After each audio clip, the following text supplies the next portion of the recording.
Knee replacement surgery is essentially a resurfacing procedure, and a resurfacing procedure at the end of the thigh bone and the top of the shin bone, which are the two bones that make up the knee joint. A misconception is that we take a lot of bone away with total knee arthroplasty. We don't. It's essentially a resurfacing procedure where we're adding new metallic and plastic implants. Now, the fundamental aspect of total knee arthroplasty is balancing your arthritic knee, making your crooked knee straight again, making the mechanics of your knee back into the normal anatomic mechanics that you were born with or that you grew up with.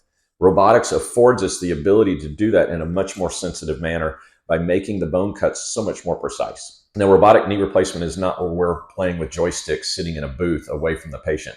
It's actually a tool that we're using and that we're manipulating with our arms.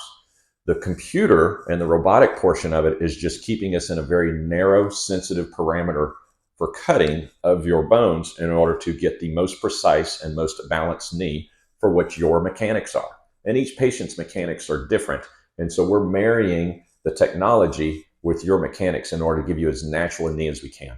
Studies have shown that the longevity of a robotic total knee arthroplasty and the mechanics of that total knee arthroplasty are going to serve you so much better and allow a more functional knee for you guys in your activities.